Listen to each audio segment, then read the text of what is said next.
hablar con el doctor Paulo Pereira. Él es abogado penalista, en este caso de la provincia de Chaco, y con respecto al tema trabajado sobre las cirugías plásticas, cirugías estéticas y sus consecuencias.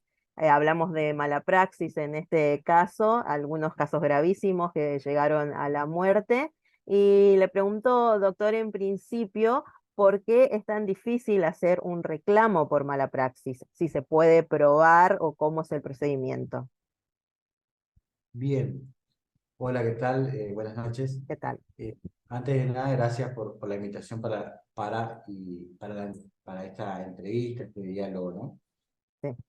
En principio, creo que en general el gran problema que hay para hacer valer un derecho o una garantía, en este caso a una persona víctima de alguna intervención en el marco de una mala praxis, como se le denomina, ¿no? Sí. Concretamente, que efectores de salud, profesionales de salud, a partir de una intervención indebida hayan producido un daño en la salud o incluso producido la muerte, ¿no? De una persona.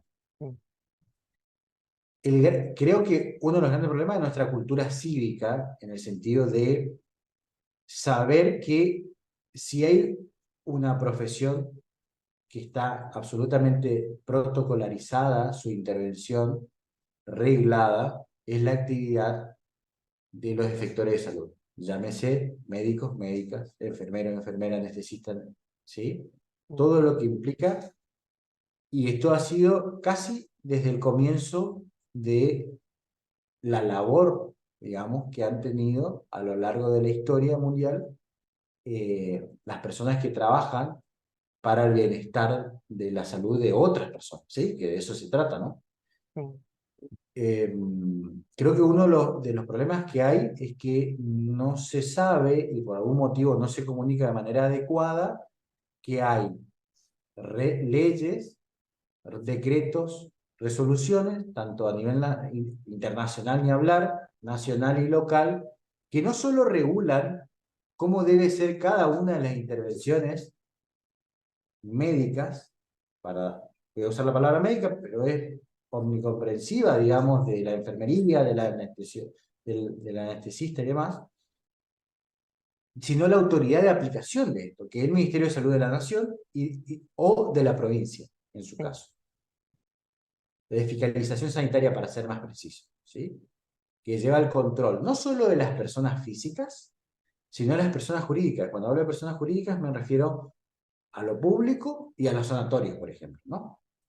De cómo deben llevarse adelante y el control, ¿sí? Por parte del Estado de eso. Y también aquí quiero hacer un paréntesis que está muy bien que así sea. El Estado es quien debe controlar esto, ¿sí? El desarrollo de una disciplina científica, Sí. para que va a la praxis además, y está bien que así sea. Me parece que uno de los primeros elementos entonces es conocer los derechos y garantías que tiene una persona, un paciente, ¿sí? Ajá. Ahí A través de está la ley de los derechos del paciente. Sí, sí, además hay una ley de ejercicio de la medicina del año 67 que la retoma la ley de derechos del paciente y también la reforma que tiene que ver con la ley de muerte digna. Y también, y también es reforzada en todo lo que tiene que ver con consentimiento informado y práctica médica respetuosa y no indebidamente intrusiva en lo que se conoce por la ley de IBE, que tiene su decreto reglamentario y sus resoluciones año a año que establece el protocolo por parte del Ministerio de Salud de la Nación, que es de aplicación obligatoria para las provincias. Ajá. Entonces, más Consulta, allá, sí. ¿existe la ley de especialidades médicas? Porque en este caso la discusión era si un médico cirujano está habilitado para ejercer la medicina en todas sus áreas, porque recordemos que la gran discusión fue en el caso conocido de Aníbal Toki, que no era cirujano estético, cirujano plástico, e igualmente realizó esa intervención. ¿Existe la ley de especialidades médicas en Argentina? La ley de especialidad médica con ese nombre no existe. Existe Ok. la ley que regula el ejercicio de la medicina desde el año 67, ¿no es cierto? Sí. Donde establece ¿Qué requisitos debe cumplir una persona recibida de médica, sea Ujú. cirujana, clínica, lo que sea, para ejercer como tal, para ejercer algún grado de especialidad, en el caso que venga alguna persona del extranjero, por ejemplo, ¿no? Con una alto, el famoso erudito en la materia, ¿no? La eminencia que viene, también está arreglado eso, mismo en la provincia, la habilitación de esa especialidad, ¿sí? Eso está arreglado. Está arreglado, insisto, en esta ley del 67 que tiene su réplica en la reglamentación más de tipo administrativa por parte del Ministerio de Salud de la Nación y por parte también en la provincia del Chaco a través de la Dirección de Fiscalización Sanitaria. ¿Sí? Es muy importante tener presente ello. Y además, ¿qué quiere decir? Que hay una conducta debida por parte de médicos, médicas, enfermeras, enfermeros, anestesistas a partir de un conocimiento específico que debe estar matriculado para esa especialidad o para otra, para la especialidad que cumpla con los requisitos que establece esta ley, que es del año 67, ¿sí? Ahora bien, supongamos esto que vos traes a colación del caso Lotoki, está sancionado, ¿no? Sí, Administrativa, civil y penalmente, que uno ejercite una profesión, un arte, un oficio para el cual no está autorizado de sí, manera legal y reglamentaria.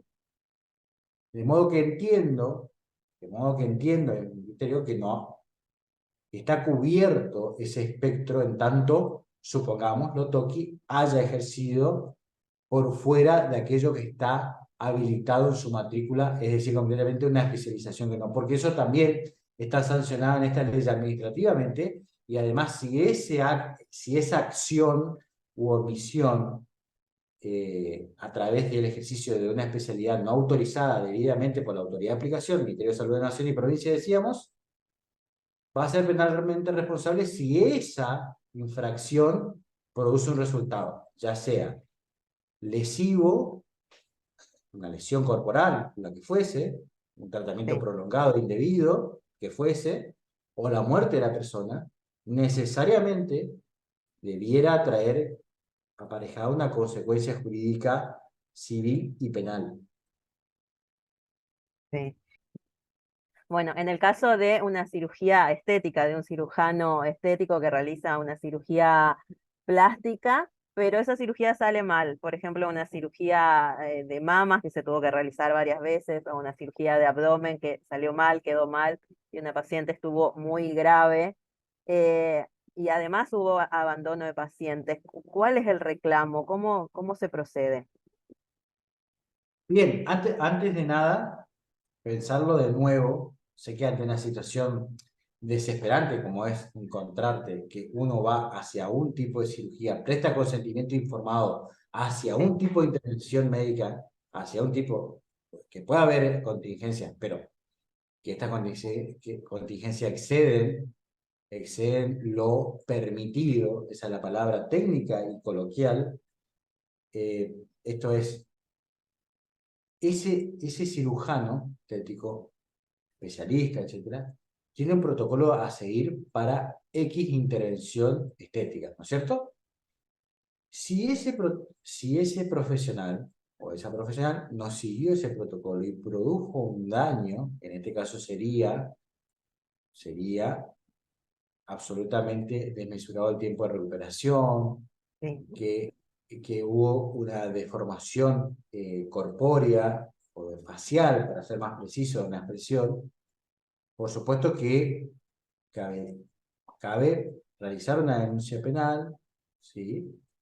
Quiero aclarar aquí también que la denuncia hay que hacerla porque son delitos que sin una denuncia, en principio estoy hablando, habrá excepciones, hay excepciones, no se va a motorizar por sí sola la justicia, si es necesario denunciarlo y demás. Eh, Generalmente también se aconseja ser querellante en esa causa, es decir, que la persona víctima o los familiares de la víctima, si es que falleció esta persona en estas circunstancias, sean parte del proceso penal e impulsen las pruebas. ¿Para qué? Concretamente para conectar la infracción a los deberes de cuidado por parte del profesional, o Sí. sea, el protocolo médico, muy poco, el protocolo de enfermería, el protocolo que fuera que regule esa actividad y esa intervención específica, para poder conectar esa infracción con el resultado lamentable, sea el daño a la salud o peor, la muerte, ¿no? Eso es central. Allí hay que buscar, y eso se busca a través de, por ahora, sin duda, la historia clínica, todas las intervenciones se hayan dado en el nosocomio, sí, en el hospital o en el sanatorio, eso es importante. Sí. El allanamiento y el secuestro inmediato de todo eso es importante, porque una prueba irreproducible, que además, no seamos ingenuos, también ocurre en un lugar donde todos son profesionales de la salud y es muy difícil después obtener esa prueba. Y luego, bueno, en el peor de los casos, la autopsia es súper necesaria que haya peritos de parte, aún también juntas médicas en el caso que esté viva la persona víctima de este tipo de hechos. ¿Sí? Esto es central porque la prueba que se pierde es irreproducible y luego es absolutamente difícil o sumamente difícil eh, establecer esa relación de causalidad, ¿no? Ajá. Esa relación de causalidad y también poder atribuirle una responsabilidad de tipo penal. Eh, a lo, a lo mejor, como te comentaba hoy, off the record, una infracción administrativa, Sí. disciplinaria y civil es un tanto menos dificultoso acreditar. Pero acreditar esto, que te comentaba, el obrar sin cuidado por parte del médico, la anestesista, la enfermera, y que ese obrar y no otro obrar fuera el que produjo el resultado dañoso, es sumamente difícil. Ajá, sí. Es por eso que algunas personas desisten de continuar con su reclamo. Sí, este caso que me comentabas, aquí en Chaco hubo un caso muy similar, un médico que fue condenado, Fernández Torres, el apellido, un médico que fue condenado por dos hechos. ¿Sí? Un hecho fue la omisión del tratamiento médico correspondiente postquirúrgico y el otro hecho, con resultado mortal, el primer hecho, y el otro hecho fue concretamente haber dejado uno de el instrumental quirúrgico en una zona inadecuada que produjo una lesión de envergadura, ¿no? Ujú. Que también fue necesaria varias intervenciones a la víctima. Y esta persona fue condenada a 3 años de prisión en suspenso, esto quiere decir que no va tras las rejas, pero con 10 años de inhabilitación para el ejercicio de su profesión Ajá. de médico. A partir del ejemplo que usted me da, sí hay condenas para mala praxis. En este caso, el médico que no está preso, pero sí fue condenado y está inhabilitado. Hay tipos de penas para estos casos. Exactamente. Primero también recordar que, por supuesto, durante la investigación de estos casos, la investigación penal de estos casos, el fiscal o el juez, depende qué provincia suceda este hecho, Mm. pueden disponer medidas cautelares, como por ejemplo la inhabilitación especial provisoria para ejercer la profesión, que pasó con Lotoki Ujú. a principios de este año, cuando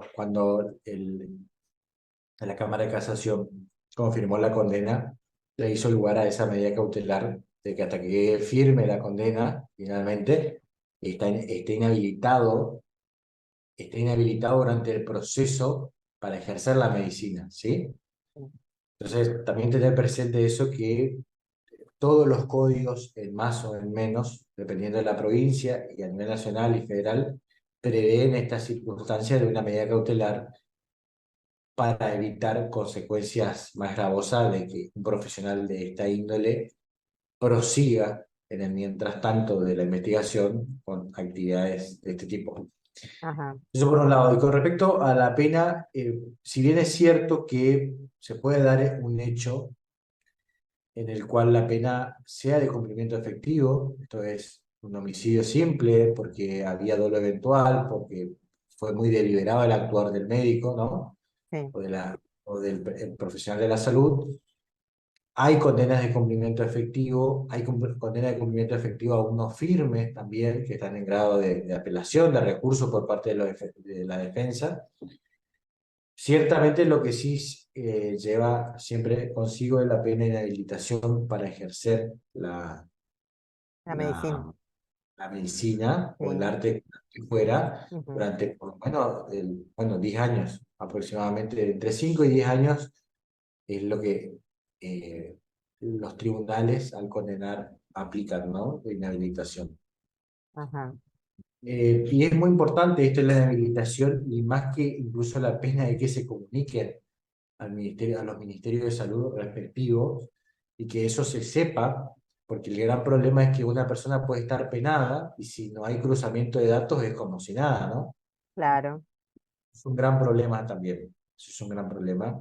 Un gran problema a lo que hace la seguridad jurídica y es para el paciente sobre todo y la comunidad en general de salud, ¿cierto?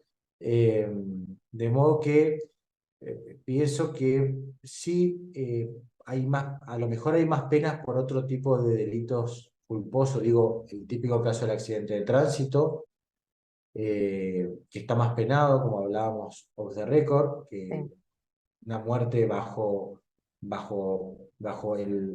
lo que debiera ser el cuidado de un médico.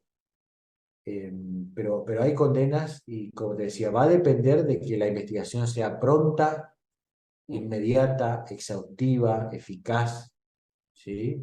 Imparcial, objetiva, una serie de características que va a tener que tener necesariamente la investigación penal para que esa prueba no se pierda, ¿no? Es ajá, fundamental. sí, Por supuesto que son momentos de mucho dolor para la paciente o el paciente que queda en ese estado, digamos, y ni hablar en el caso de fallecimiento de parte de los familiares, pero realmente después si no, se complica bastante el proceso investigativo y el resultado de eso, concretamente la atribución de responsabilidad penal y civil y administrativa disciplinaria contra el médico o la médica que fuese del arte de curar. ajá. Sí, que como usted me dice, es un momento de mucho dolor y sobre todo si la paciente tiene en cuenta su estado de salud mental, por ejemplo, pero sí los pacientes en caso de mala praxis, por ejemplo, de cirugía estética, deben y tienen que saber que sí se puede hacer el reclamo. Ujú. Absolutamente, sí puede hacerse el reclamo, es importante, por la complejidad de este tipo de delitos, de infracciones, tener un asesoramiento adecuado desde el inicio, y cuando digo asesoramiento adecuado no me refiero solo y necesariamente al legal, al jurídico, Sí, sino también de especialistas en la materia que puedan dar pautas, porque realmente estamos hablando de una ciencia y de claro, una especialidad necesaria. Entonces, va a ser ineludiblemente requerido un médico o médica de la misma especialidad o de la especialidad necesaria para determinar esto que hablábamos, ¿no? Concretamente, la relación de causalidad entre el acto o la omisión y el daño ah, ocasionado. ajá. Doctor Paulo Pereira, abogado penalista, muchísimas gracias por su tiempo y por las explicaciones. ¿Algo más que quiera dejar plasmado sobre el final? Sí, concretamente esto como arrancamos, creo que hay que comunicar más lo que hay, comunicar. Es importante la tarea pedagógica de docencia, de comunicar, ¿no? Eh, que, que hay lugares donde ir a reclamar, a denunciar, y cuando me refiero a reclamar y denunciar no me refiero solo a lo penal o solo a una demanda de daño y perjuicio, sino también la responsabilidad del control de la matrícula y de las especializaciones y de efectores que recae sobre los ministerios de salud, ya sea nacional o los provinciales. Concretamente en la provincia del Chaco, el lugar se denomina la Dirección de Fiscalización Sanitaria. Entonces, yo creo que es muy importante demandar que estos lugares funcionen y lleven ese control que es administrativo, pero es súper necesario para una cuestión esencial, central, que es la prevención. Pues si no, lamentablemente vamos a seguir pensando en términos solo de responsabilidades que las hay y hay que, en el caso de que se detecte, hay que responsabilizar a la persona. Lo central está claro que es prevenir, y eso pasa por una labor específicamente de los órganos de fiscalización. Muchísimas gracias, doctor, muy amable. Gracias, Hasta luego. gracias.